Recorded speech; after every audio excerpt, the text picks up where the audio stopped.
ایک شخص نے تاجدار کائنات کی بارگاہ کے اندر باپ کی شکایت کی کہ میرا باپ مجھ سے پوچھے بغیر میرے مال کو خرچ کر دیتا ہے۔ تاجدار کائنات نے اس کے باپ کی طرف حکم بھیجا۔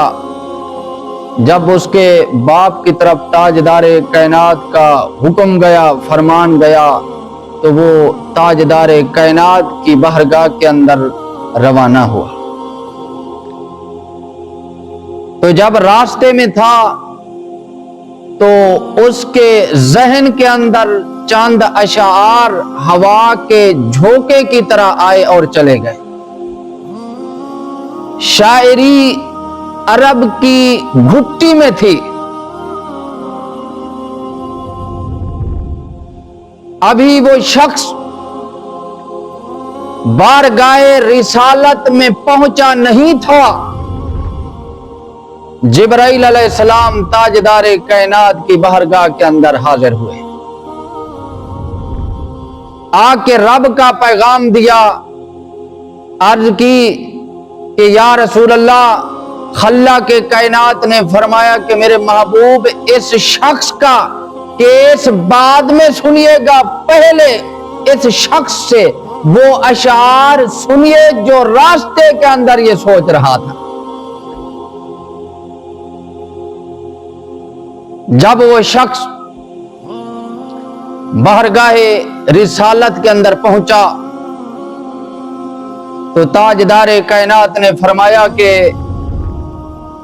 پہلے وہ آپ اپنے اشعار سنائیں جو راستے کے اندر آپ سوچ رہے تھے۔ وہ محبت کرنے والا صحابی تھا، رو پڑا، عرض کی یا رسول اللہ، میں نے تو وہ اشعار اپنی زبان سے نہیں کہے، میرے کانوں نے نہیں سنے۔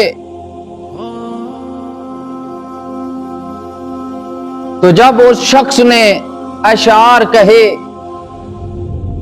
تو اس کا ترجمہ یوں تھا کہ بیٹا، جب سے تو نے جنم لیا ہے، جب سے تو پیدا ہوا ہے، کم بختی ہمارا مقدر بن چکی تھی۔ جب تو روتا تھا تو ہم سو نہیں پاتے تھے،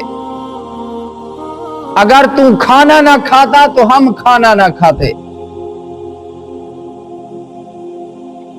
تجھے گرمی سے بچانے کے لیے میں دن رات محنت کرتا تھا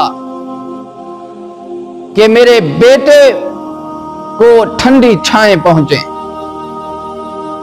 اور تجھے ٹھنڈ سے بچانے کے لیے میں نے دن رات پتھر توڑے، اور میں تیری جوانی کے خواب دیکھتا رہا کہ تو جوان ہوگا اور میں سکون پاؤں گا۔ اور ایک ایسا وقت آیا کہ مجھ پر خزاں نے ڈیرے ڈال لیے اور تجھ پر بہار آ گئی، میری کمر جھک گئی اور تیری کمر سیدھی ہو گئی، جوانی آتے ہی تیرے تیور بدل گئے، تیری آنکھیں ماتھے پر آ گئی، تو مجھ سے اس طرح بات کرتا ہے کہ میرا جگر پھٹ جاتا ہے، تو مجھ سے اس طرح بات کرتا ہے، کوئی نوکر سے بات اس طرح نہیں کرتا۔ پھر میں نے اپنے 30 سالہ محنت کے دنوں کو بھلا دیا، چلو کوئی بات نہیں ہے، تو مجھے نوکر سمجھتا ہے تو نوکر سمجھ کر مجھے روٹی دے دیتا، مگر میری بارگاہ رسالت میں شکایت نہ کرتا۔ جب اس نے یہ اشعار پڑھے جو اس کے دل کے اندر درد تھے وہ نکلے،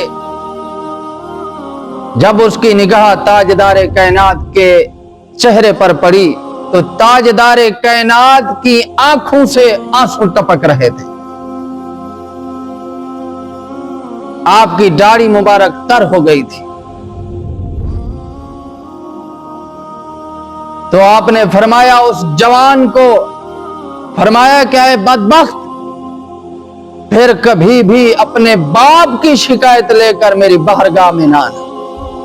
پھر 3 مرتبہ آپ نے فرمایا کہ تو اور تیرا سب مال تیرے باپ کا ہے۔ فرمایا کہ تو اور تیرا سب مال تیرے باپ کا ہے۔ فرمایا کہ تو اور تیرا سب مال تیرے باپ کا ہے۔